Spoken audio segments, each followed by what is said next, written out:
Hey there, this is Tom with the Diogenes Lamp podcast. I appreciate you listening in, and most importantly, I hope you enjoy what you hear. Before we start with today's episode, I'm going to ask you for a small favor. Believe it or not, history podcasts, especially in their early stages, tend not to be cash cows. Shocker, I know. I too was blindsided by this news. Now, I didn't go into this for the money, I think that much is obvious. But unfortunately, books, research materials, and equipment aren't free. Please, go to patreon.com/Diogenes Lamp Podcast, and for less than the price of a coffee once a month, you can become a member and get access to bonus episodes, recommended reading lists and documentaries, shout-outs, and anything else we'll offer in the future as this project grows. If you are especially broke, hey, I get it, but please, make sure to give us a 5-star review when you listen to us on Spotify or Apple Podcasts, and subscribe to the pod on your preferred podcast listening medium. Your support is appreciated, and more importantly, it is needed in order to keep this operation going. On that note, I hope you have a great day, and now back to the show.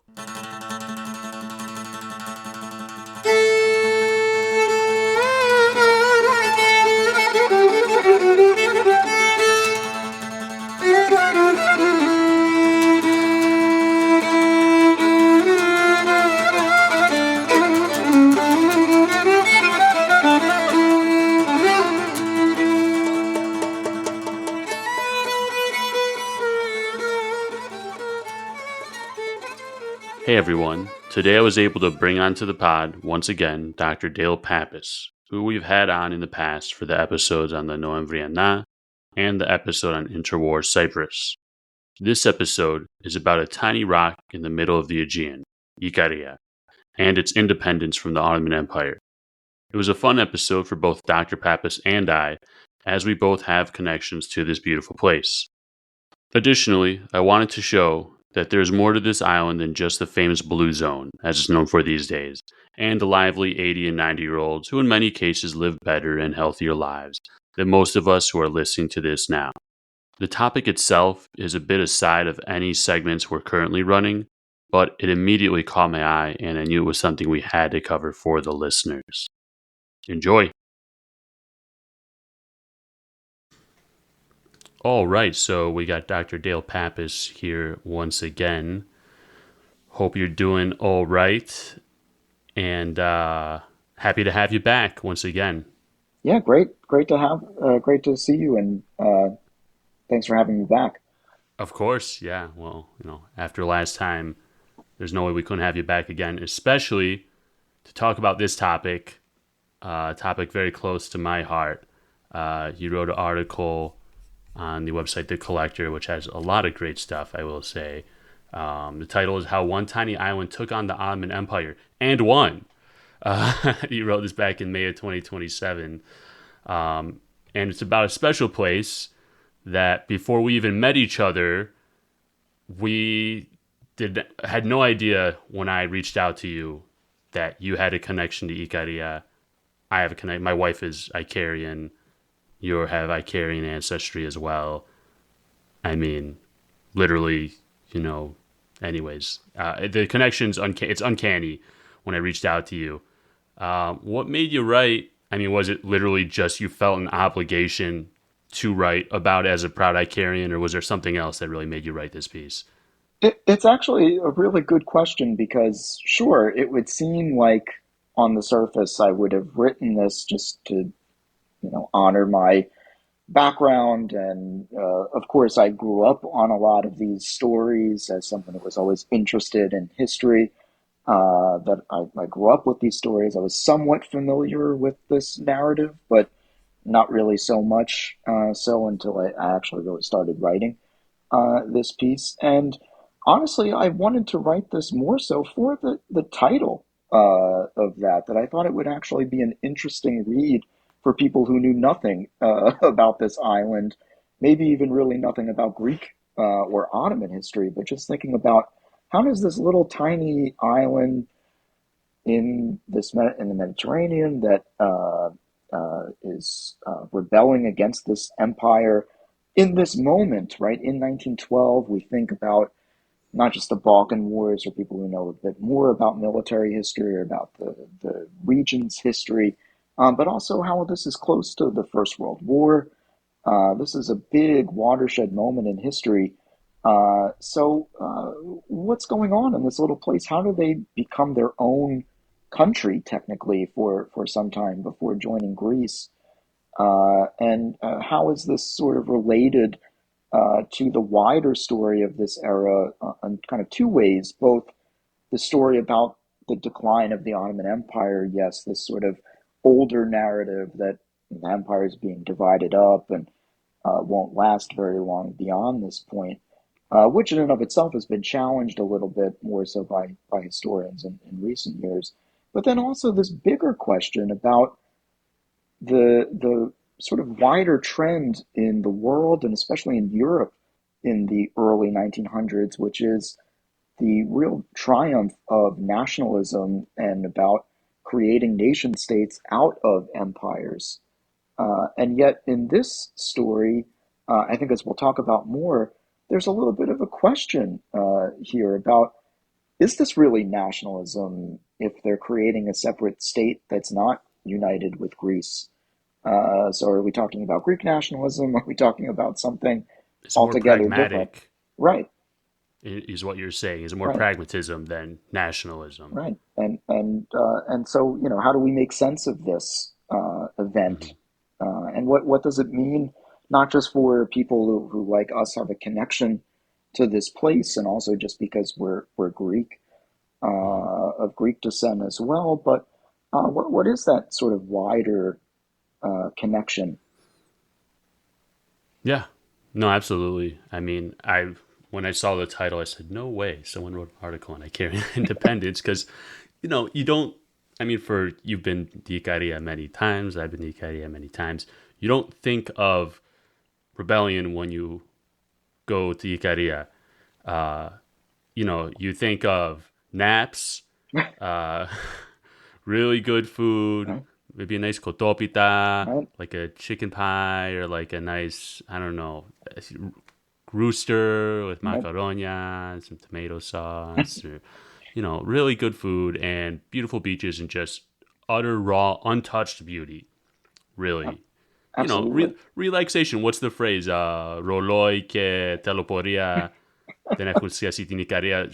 What is it? Stress or chores Yeah, and time and watches don't have a place in right, Ikaria. It rhymes in right, Greek, right, right? So you hear all this, and you're bombarded. I mean, people who don't know, Ikaria is like right next to Samos. It's probably blown up the last couple years due to Netflix with its Blue Zone stuff. right.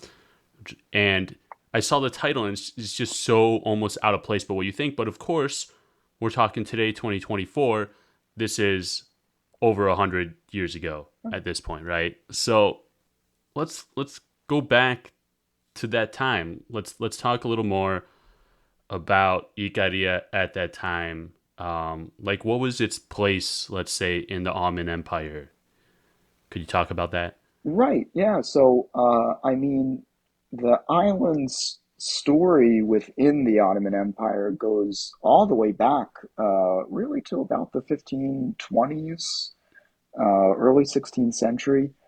Of course, other states had conquered the Ottoman Ikaria before the Ottomans arrived, but the Ottoman presence, and I use the term presence lightly, dates back to the 1520s because really in 1912, in this year that we're mostly talking about at this point, the Ottoman presence on the island was not really any more substantial than it had been in the 16th century.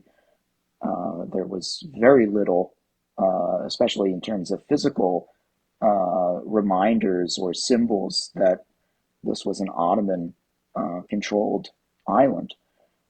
I Uh, mean, I have not seen any myself. I mean, maybe I can't think of any. It's not like you go to Crete, you see ruins, or even right, Mytilene, you can see ruins or right, anything like that. And those were also islands that were part of the Ottoman Empire till 19 post 1900. I mean, Crete, okay, a little different, but Mytilene was also part of the Ottoman Empire until the first, second Balkan War. There are ruins all over the place there. right? Yeah, I mean, and of course, to some extent, that has to do with the population and the breakdown of the population, whether there were um, basically non-Greek Orthodox peoples in that location within that part of the Ottoman world, and also to an extent, just because in Ikaria's case certainly, and in other some other more remote areas of the empire, there just wasn't as much of a footprint outside of maybe a handful of official representatives of the state. Other than that, most people would not have really interacted really at all with anyone who was connected to the empire more broadly on the island. So, Icarians themselves, of course, were a lot more integrated into the empire than, say, the island itself was. Wow, that's interesting. So you're saying the diaspora, the people that left the island, were much more integrated. While the island itself was kind of left as like a backwater of the Ottoman Empire. Yeah, I mean the not just the I mean certainly the diaspora communities themselves, which of course were really first established in other parts of the Ottoman Empire, places like Smyrna, like in Alexandria and Cairo, places that were at least nominally Ottoman by the late 19th century. And also the fact that many of these diaspora communities, as well as some people who were still resident on the island, were involved in different sorts of commercial pursuits that would take them to different parts of the empire and beyond. But that is exactly what I mean by the fact that these people, at least the people who were involved in those kind of commercial pursuits or were members of that diaspora community, they had more of a physical presence themselves within the Ottoman Empire. Yeah.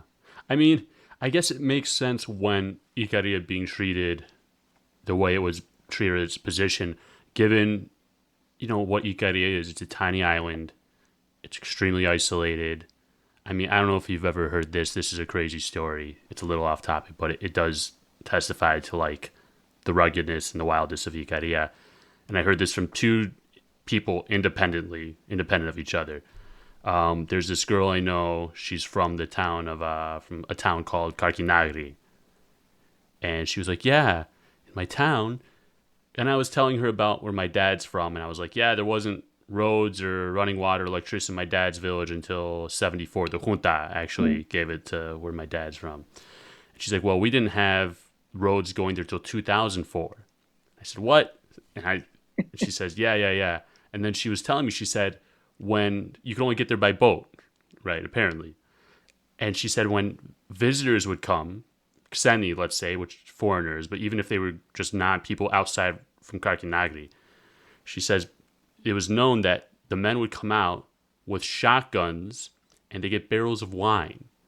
And they'd have the visitors sit down and they'd sit down next to them with shotguns to make sure that the visitor couldn't get away.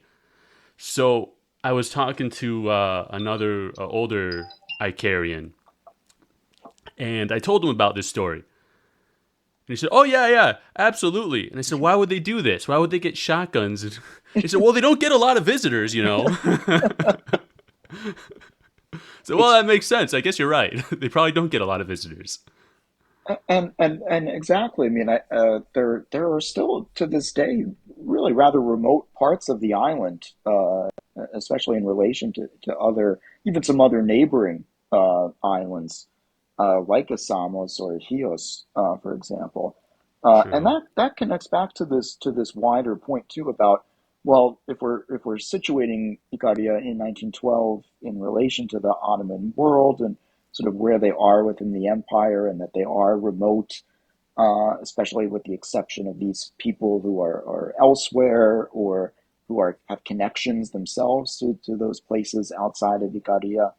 But also to illustrate that point, Ikaria itself is remote, but yet next to Ikaria in Samos, in Chios, There are far more visible examples of Ottoman power still, even in 1912.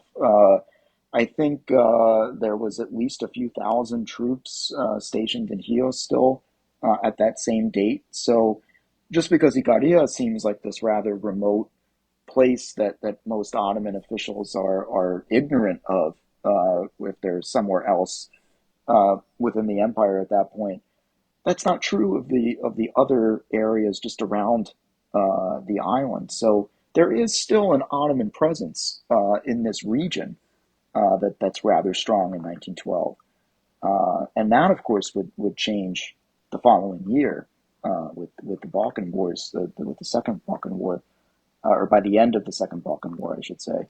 Right. So by the time 1911, just to put a date for our listeners, 1911 comes around. There's the Italo-Turkish War, right? Right, Ottoman-Italo War.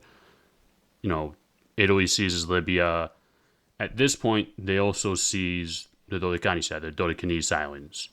right, And if I'm not mistaken, they also Patmos is part of one of the islands that is taken. right. That's right. I mean, that's on a clear day you can see Yes, Patmos.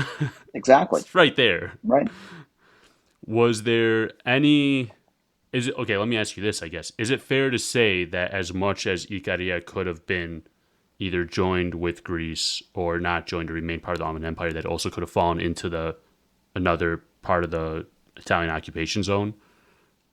Yes, definitely, and that was certainly a concern, not just on the part of some islanders, especially the islanders that not only wanted to be independent of the Ottoman Empire, but who wanted to join Greece. There was this concern that the island could be uh, taken by the Italians before any movement towards union with Greece could happen, which of course is what happened to, say, the nationalists, people who wanted unification with Greece in places like Rhodes, who now felt, uh, okay, what are the Italians going to do here? At first, those people were very excited that the Italians had defeated the Ottomans there and taken over the island, but that enthusiasm, for the most part, was dampened when they realized that it was not necessarily going to mean that Italy was going to hand those islands to Greece, which, of course, they did not do Right, until right, 1947. And so there was that concern in Ikaria, and also among Greek nationalists in the Greek government in Athens as well, fearing that Italy might preempt any kind of Greek movement with not just Ikaria, but other islands in the Aegean as well. So this was definitely a concern. The more, the longer, I should say, that the conflict dragged on between the Ottomans and the Italians, the the fear, the greater the likelihood, it seemed to people, at least at the time, that Italy might take further military action against Aegean islands like Ikaria. right. I mean, it almost, and I did some reading for anyone who's familiar, which I mean, obviously you know about this book, Dr. Pappas, The Rebels and Radicals by Anthony Pappas. Great book on Ikaria. And there's a part in there where he talks about not that this was the sole reason, but it definitely played a part in Ikaria not following Italian pressure was simply because the British didn't want the balance of power to be disrupted so much. So the Admiralty released something along the lines that said that even the most useless of islands should be kept out of Italian hands.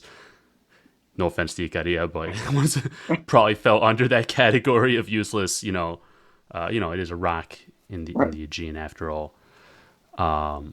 So the Ikarians under the Ottoman Empire, something else that I just picked up from your article and this book, and I guess just let me know if I'm on the right track, but it's almost seemed like they downplayed their role in the Ottoman Empire to get better tax statuses, just better benefits, and just less obligation.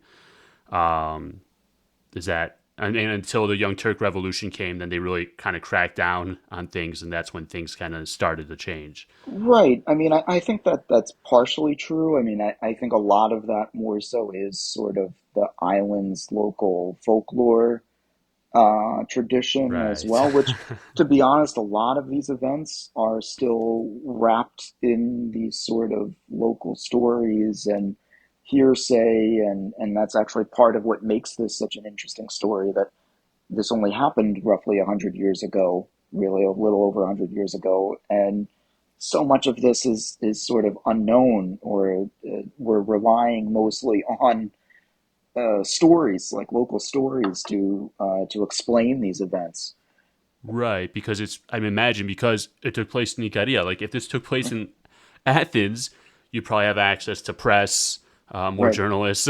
But in a place like, the first time I even heard about this was I was at a no, excuse me, a wedding last summer, and I was just talking to some people, and they were telling me about it, and they each kind of had differing stories. One guy said, "Well, the revolutionaries took some guy hostage, the governor, and en route to Avilo or whatever, they stopped and they treated him to dinner, or something like that." And it's like, I don't. And while that sounds very Ikarian, a very Greek thing to do, I don't think I've read it anywhere. But to your point, yeah, it seems like this is extremely shrouded in history, and I imagine it's partly because half because it took place 100 years ago, the other half because of where it took place. Right, right. But to your point, when you mentioned the Young Turk Revolution and how this begins to really change that relationship between the islanders and the empire, that's certainly true. That seems to be a fair sort of dividing point Like a in turning this. point per Right, se. right. That things really start to build up. That some of these things have been an issue before 1908, 1909, but a lot of this actually does really come to a head in that moment, which I think in and of itself is rather interesting if we're talking about the chronology, because we're talking about something that happened in 1912. So it's only a few years later that this does seem to really accelerate this Maybe because the sort of. policies finally started to get implemented, kind of trickled down to the peripheries from Istanbul, finally reached places like Ikaria. What Right. were some of the things that, pissed off the Icarians that really started to fuel, talk of, revolution, endlessies, whatever the case, Yeah, yeah. like what policies? Yeah, I mean, there are a couple of things. I mean, yes, on the one hand, there were people on the island before 1908 who, no matter what, would have wanted this island to become part of Greece. Certainly was true. There were people who had this point of view, but they were not necessarily the loudest voice in 1908. And so, really, what ends up happening, and this is true across the empire in 1908, 1909, there is this change, of course, many changes in the government's policies in this moment. Some things would be welcomed by people, even in Ikaria.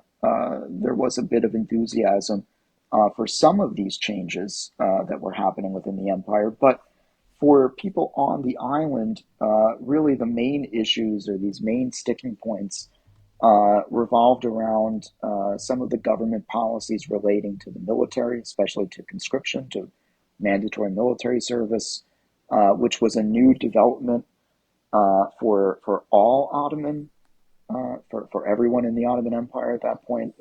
This was a rather new development. It was welcomed in some quarters as a sign of progress as far as equality among all people within the empire. But for the most part, this was resented in places, as in general, as you can imagine, most people don't want to be told that they have to serve in the military. And this was certainly uh, really detested in a place like Ikaria that was already rather poor and lacked a lot of resources, including enough of a population to really work and eke out a living in this mostly agricultural island, of which, of course, it really couldn't develop much agriculturally in the first place. And so losing young men to military service would be a real blow to the population.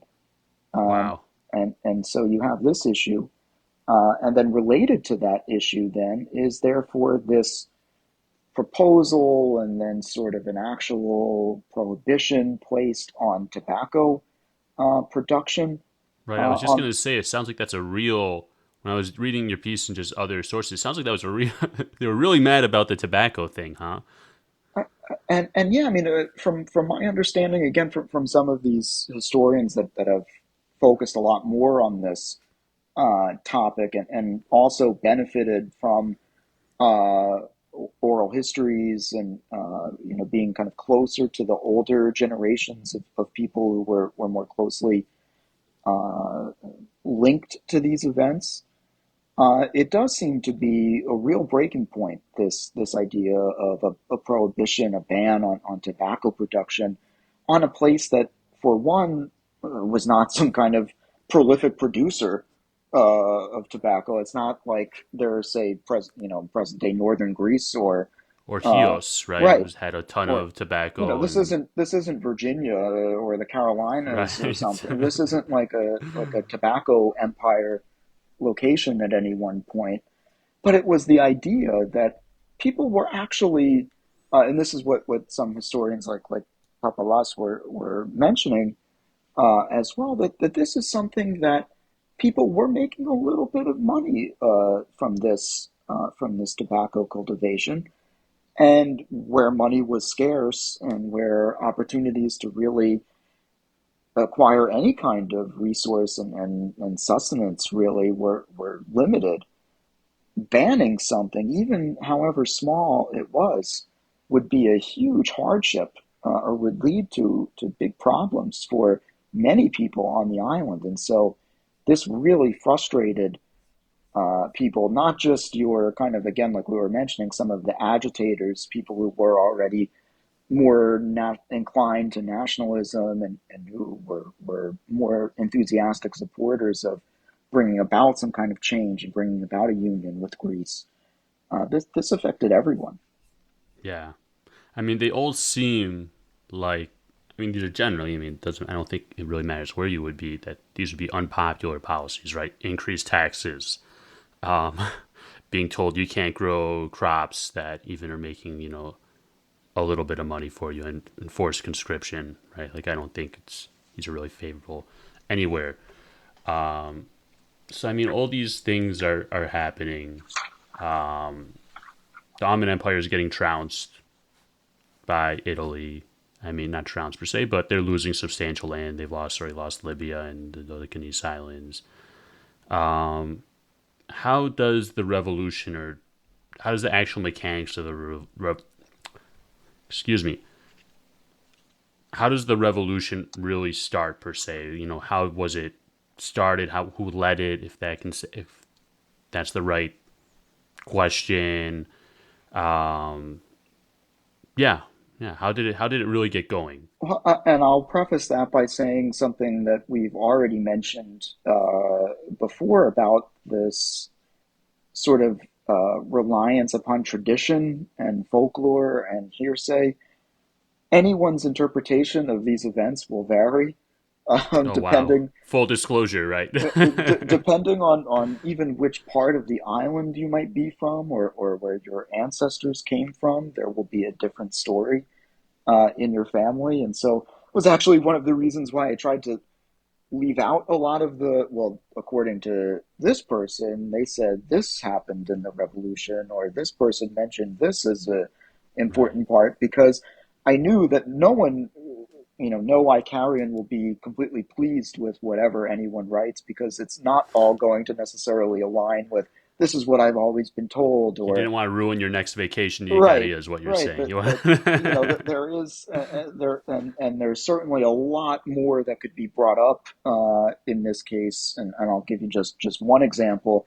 There's a huge fight even before the revolution occurs, and the last Ottoman officials are kicked out of the island, and this new state comes into existence officially, where people are fighting about where the capital of the island should be. right. Uh, Avilo versus Ayo, right? Right, Ayo right. Kirikos. There's Yeah. a very bitter fight between different factions of people about where even this if this state were to exist, or the island were to go to Greece, where would the capital for administrative purposes go? So this is it's a remarkably complicated, complex event for something that is so relatively small. But to answer that question about how does this really begin, uh, to an extent, part of this is sort of envisioned and even planned to a certain extent from Athens, not just by Ikarians who were living there, who had been there, who had contacts with the Greek government, but there are people in the Venizelos government that have designs for Ikaria. They are thinking one day this is going to happen. There will be some sort of move instigated either by the Greek state or by people on the island to eventually bring about this union. It's just that in 1912, that's not in the cards for the islanders as far as the government in Athens is concerned. They are not really prioritizing any kind of conflict with the Ottomans to take Ikaria and even some of the neighboring islands that would have been more of a prize in their view. This was not Why? really the time. Why? It's like was it more of a liability or what? Why? Well, Why? I mean, well, I get it. Ikari is a tiny place. Why would you care if it compared to other places like Samos or Chios or whatever, right? But yeah, I mean, there's really two things with that. On the one hand, it is a question of the agenda and how far on, where you are on the list as far as a priority. And certainly in that moment, the government's eyes were fixed firmly on Crete, which of course was where Venizelos was from. yes, The yes. situation there with the Young Turk Revolution and some of the upheaval on that island and the international communities, the great powers' involvement in the so-called Cretan question meant that the government was pretty focused on Crete, and so the other Aegean islands would basically have to wait their turn, no matter how big or no matter how many resources really they could offer the Greek state until Crete was resolved. And then on the other hand, there's some reference. I mean, some historians have brought this up. I haven't seen a lot of reference to this, but I always found it to be a kind of interesting story if it really were the case that uh, because of the fact that there's an uprising on Ikaria in the summer of 1912, this is the moment when there's negotiations taking place in the different Balkan capitals, really led by Venizelos, to organize the so-called Balkan League that would launch the Balkan Wars against the Ottoman Empire to take the territories that these states really all wanted from the empire. And some historians say that the Greek Bulgarian negotiations that were really the most contentious of all those agreements, Bulgaria's relationship with both Greece and with Serbia was a bit testy, to say the least, in part because of competing claims to some of these territories. And so that was really the focus of these negotiations, was trying to smooth out some of these concerns. And of course, as we know in hindsight, those concerns were really not able to be resolved as the countries would fight each other the following year in 1913.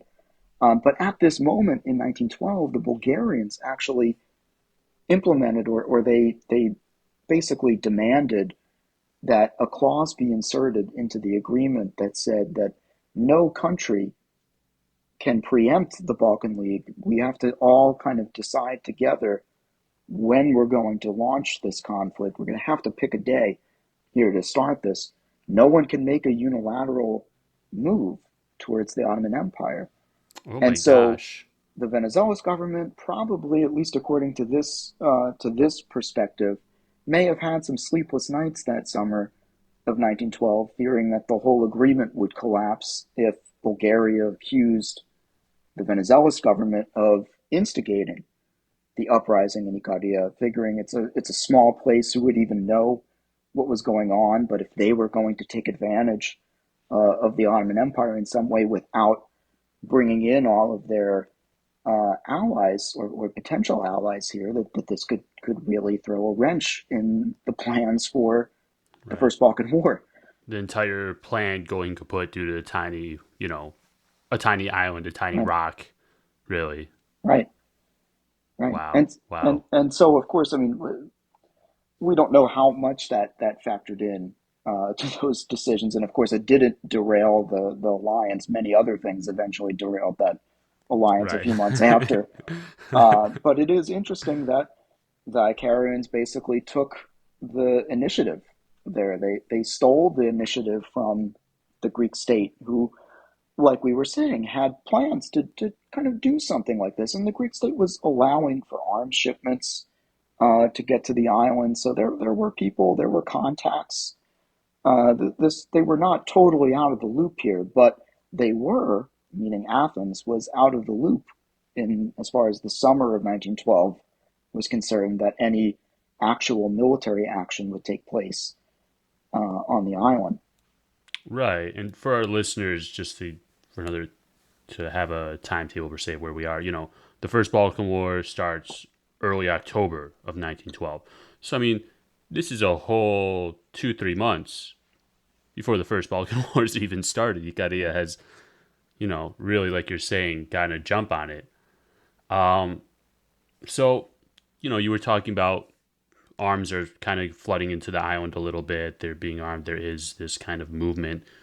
It finally starts um, correct me if I'm wrong, I believe July 1912. What are the mechanics of the invasion? What's the operation, let's say, look like? I doubt it had a code name, code name But Suzukakya or, something like well, that.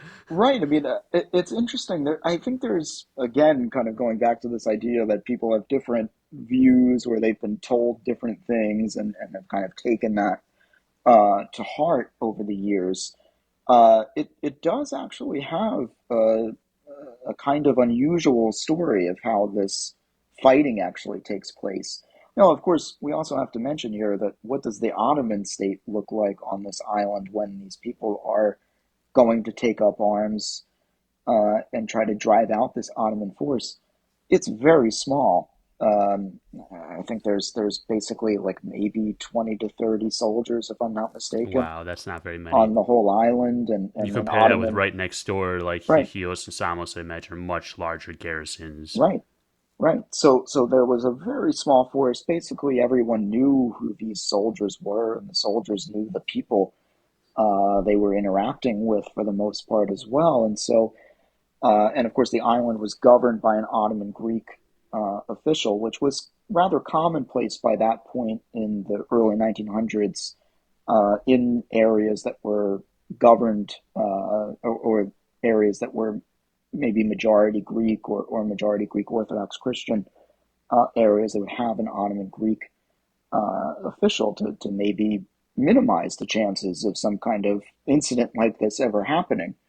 But as we can see here, just because there's an Ottoman Greek official there, it doesn't mean that people aren't angry at these government's policies, and willing to take up arms to fight against that, to resist those policies in some way. And so this event in that summer of 1912, the weapons are coming in to the island. They're not the most modern weapons, and of course, most of these people don't know how to use the stuff anyway. So we're not talking about any kind of really crack professional guerrilla band force that's going to really take out these Ottoman soldiers. This is There a were very no motley. Makenodo Maki or whatever Macedonian fighters coming to Yeah, Ikaria, is what you're yeah. saying. It's not attracting international Yeah. attention to bring in people, or there's no like Pablos Malas kind of situation, some sort of Gotcha. special operation type of thing, obviously, because the Greek government is really unaware that this is actually happening at this Right. moment. And so then, as you might imagine, this does have kind of a lax start, really. That it's kind of ordinary guys that are like-minded, that want to take action and decide that they're going to actually take action at this point. And some of these men are experienced. Some of the leadership has some military experience, some knowledge, and also, of course, intimate knowledge of the landscape, which is very important, obviously, in military matters. And so, especially uh, in a place like Ikaria. right, right. So I mean, so in that sense, there is something going for them, and of course, they have the at this moment at least, there really isn't any kind of heightened alert on the part of these Ottoman officials on the island, and certainly not in Chios or Samos that there's any kind of issue on the island. And so, so the story goes, and again, we're talking about stories here mostly. These things are not so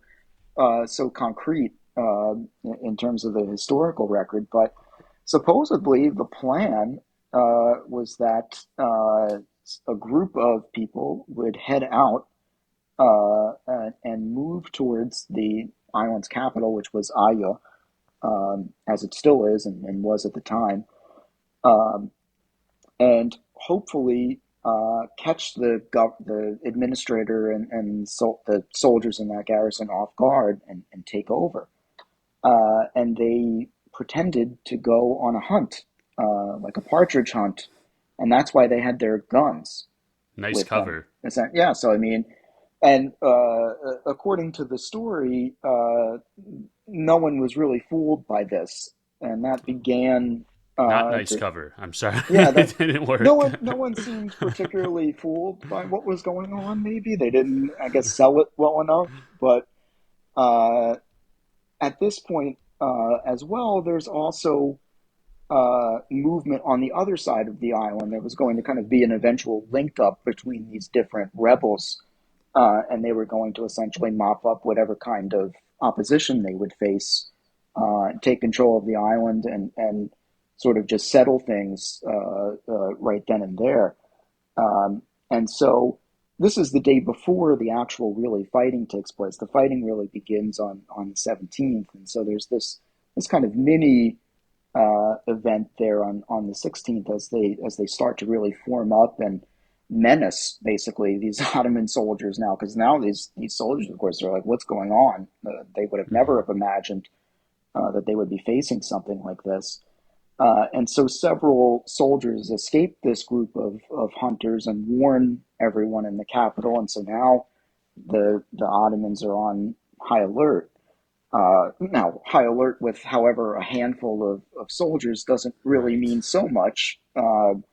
But so on that the next day, on the 17th, we think about maybe 50 people, 50 islanders or so, were fighting like 9 or Oh 10 my Ottoman gosh. soldiers. That's quite the So battle, yes, huh?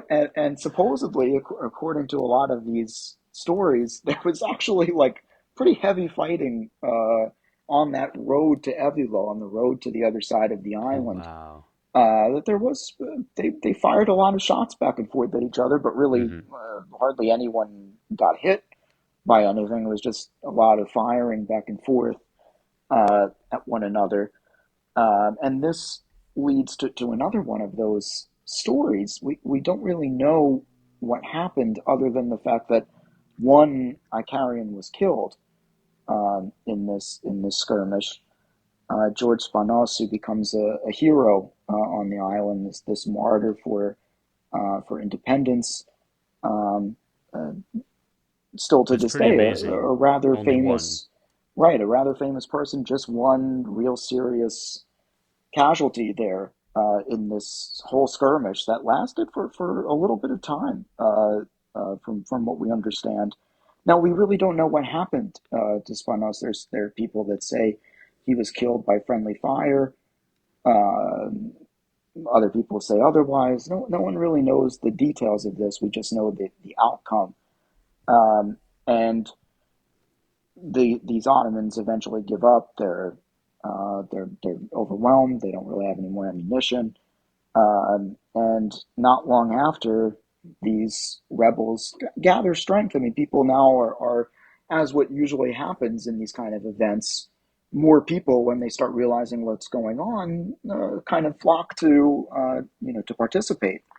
And so now the remaining Ottoman forces are besieged in the city, and the story goes that they're locked up in the administrative building there, and the one of the leaders of this rebel band happened to be the guy who designed the building, and so Wow, what luck. who better to know what to do to potentially, go in there and take advantage of that situation than the person who built the building. So eventually, this Ottoman force surrenders there, and basically, what happens from there is that they're held until there can be some sort of arrangement for them to be sent off to Chios, basically to be sent back. Or they allowed them to leave the island. Right, Because I was gonna say, this is 1912. It's not like they're sending an email, help, right, sending a text message, help, we are facing resistance. It's not like that back then. So they did allow them to go to Chios. So the Ottoman Empire is well aware when they reach Chios at that point, then they would understood what happened. right, and that leads to kind of that other or this next phase, which is a huge period of uncertainty on the island. So before we even get into what happens really with the island, there is this fear that, oh, well, wait a minute, now that we did this and these guys are going to Chios, they're going to tell everybody what Mm. happened, and will there be a response? Will the Ottoman state go heavy handed here, or will they back off? So that's the outcome is not known at this point for to the islanders. They're very very concerned with what's going to happen because now they're letting, of course, Athens know too what's going on, and so there is this question of what's the next move going to be. So was this the result of this enosis, which for listeners, enosis means union, or was it enosis or was it autonomy? What was the end result of the rebellion? Right. I mean, and that's a fascinating question because it's connected to other similar events involving some of these, especially Aegean islands that eventually become part of Greece. We have a similar story there with places like Rhodes, with Crete, about what is the future of this island? Is it going to be an autonomous part of the Ottoman Empire? Uh, a separate state that gets kind of like international recognition, that perhaps there's guaranteeing powers that will allow it to be not really fully sovereign, but separate from the Ottoman government and separate from the Greek government, for example. Will it be its own totally independent state? Will Italy come in and take over Mm-hmm. and say, like we were mentioning before, with Patmos being right across from the island, saying, well, why wouldn't we take over this place? That this was also Ottoman, so it's kind of fair game for Italy being at war for some of those months with the Ottoman Empire. Or would the island eventually just go and become part of Greece? And so that is the big question for about 5 or 6 months in 1912. And in the short term, the answer is to create what they called the Free State. Free state Of of Ikaria. yes, yes. So we What? have What? Oh, sorry. Go ahead. no, no. Go ahead. I was going to say, let's since we brought it up, let's get into it. So it's the Free State of Ikaria. Is it a functioning state? I imagine it's not immediately, anyways, right? Yeah, I mean it's a state in name, really. It's like it. There's a flag, there's a national anthem, which is actually still kind of a big deal for Icarians. It's a You would, cool flag. I have yeah, one. I was gonna hang yeah, it up. yeah, Uh, I have my wife say, I have a flag of Mani as well. mm. And a bunch of stuff. But So yeah, it's a cool flag. yeah, so there's a flag, there's an anthem. They have their own postal service set up. They draft a constitution. Wow. Yeah, it's Uh, bona fide state, I guess, in that respect, of in, the fixings that you consider to in, have a state, right? in very simple, in terms of like the appearance of the state, they definitely have that. But the reality that sort of day to day reality was that it was hanging on by a thread throughout, and people were really just kind of fingers crossed, wondering every day what's going to happen here, because, like we were saying before, there's still this uncertainty about what the Ottoman response will ultimately be. Will there be some sort of retaliation? Will Italy take some sort of action? There were always concerns about when Italian naval presence was detected nearby. We don't know really what Greece will do for several months, especially in that moment before the Balkan Wars begin in October. There is sort of an uncertainty about what Greece will decide to do in this case. And then we have the real, very real problems, the critical problems on the island itself at this time, because, well, now that you've overthrown your government, your state, uh, how do you get resources in a place that doesn't have any really resources to rely on? So the island's main trade network, of course, involved either Chios and Samos or Smyrna. Uh, all of these places in the Ottoman Empire still. So if you're Right. cutting yourself off from the Ottoman state and you're dependent upon the Ottoman state, what do you do? And Good that point. Yeah. and that to go back to something that we were talking about earlier is where the diaspora's importance plays in.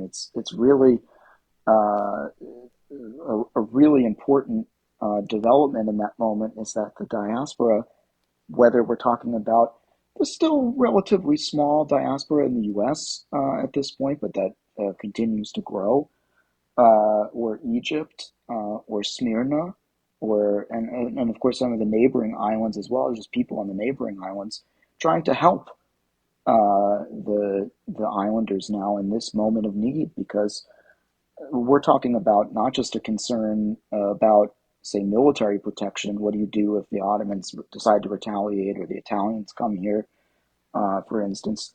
We're talking about how do you get food? How do you have money to Jeez. pay for food? Will places recognize you and your credit, for instance, to be able to make these deals? And it's like even today, Ikaria imports. I mean, practically, they import their own fuel, correct? Right, right, So, I mean, imagine 1912. Import. I mean, I can't imagine that their agricultural systems was built up that much more back then than it is right, now. right. Yeah, so the situation is dire, really.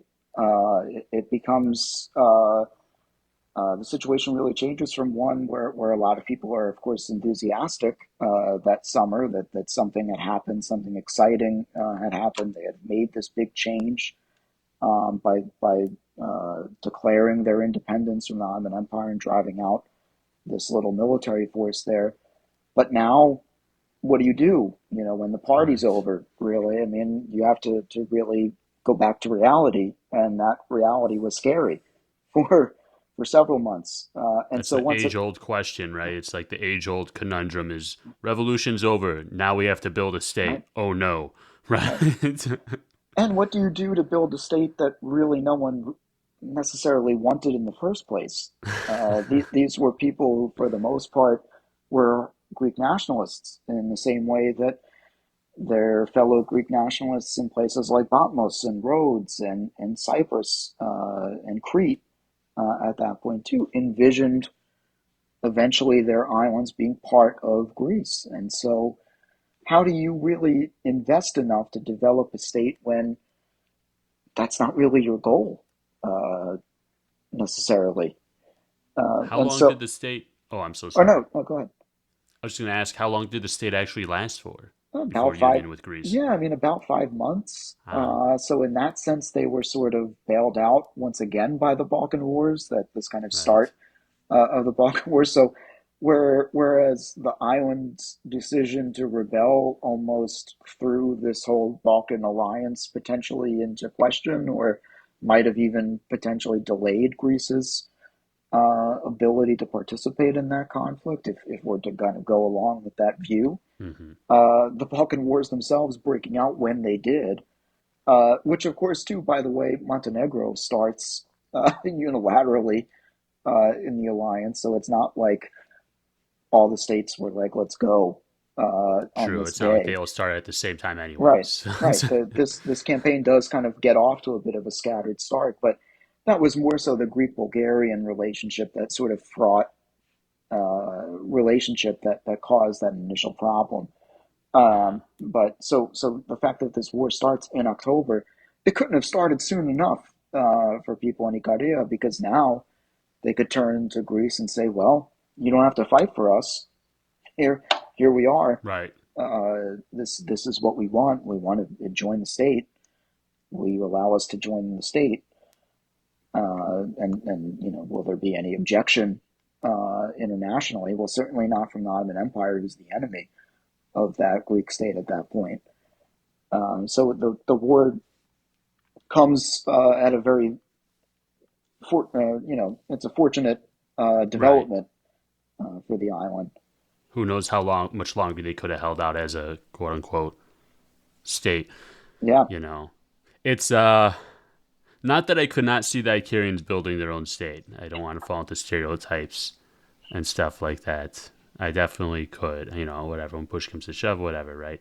But it is funny. I don't know. Maybe I have too much exposure to Ikarians and amazing, great people. But I mean, let me ask you this: Was ultimately the revolution? Could you? It was a byproduct of the Megali there. Could you say that? Would be a yes, fair. I mean, yes. I right? mean, right. It's certainly part of this story. Like we were saying before, some of these leaders from the island had lived in Greece, studied there, eventually really saw their mission as participating in some way of seeing this island become part of Greece and to help realize that. And certainly the island was on the radar for the Venizelist government. They knew that people there wanted to become part of Greece and they saw the island as part of Greece. It's just not that it would jump over a Crete, Right. for instance, as the sort of main target, or even a Samos or Chios, even though some of those places would only become part of Greece a little after. That was basically a result of the military situation at that point in the Balkan Wars. But absolutely, the island story is part of that nationalism, that nationalist expansion drive on the part of people in Greece. And it's also part, of course, of the a very famous story of how does the Ottoman Empire really begin to eventually collapse after World War One. This is not the most well-known example of territory being lost in the What do you mean the Ottoman Ottoman world. Empire was not very upset over losing? But yeah, I mean it's interesting to see that, and again, and I mentioned this I think at the end of the article that this is a great example of the story of Icarian independence and this uprising. It's a reminder to us that history happens in kind of big and small packages, and not just on that kind of when we think of history taking place on a small scale, like the day to day, like understanding what people did in their daily life 500 years ago, for example, and what that might tell us. That's certainly true as one of those examples. But another way that we might think about that is a smaller place, right? A more remote place like this, playing a role in a very famous chapter in history, namely this story about the rise of nationalism, the fall of empires, and the creation of nation states. And of course, this era of major military conflict, whether we're talking about the Balkan Wars or World War One, this little story here is part of that. And of course, Ikaria is no like the story of say how Poland was created after World War One or Czechoslovakia or something like that, but it's the same kind of story. That how do we get these places that were part of these major empires? How do they begin to take their modern form? And that story is nationalism, and that was certainly part of this story. That's awesome. Well, I think that's a great place for approaching an hour here, and I think that's a great place to end today's episode. Really appreciated having you on here, Dr. Dale Pappas, especially to talk about a special place, a real special place. Hope to be there again soon. Yeah, absolutely. Thanks for having me, and same here. Yeah, right. Man, you and me both. Who knows? Maybe we'll see each other there. Nice Yeah, panagiri, yeah, dancing and drinking some nice wine, eating some goat yeah, until 6 a.m., getting a yeah. nice dessert in Therma. Oh, I could go Cool. on. Yeah. Well, thanks again. Take care and have a good night, everyone. Bye bye.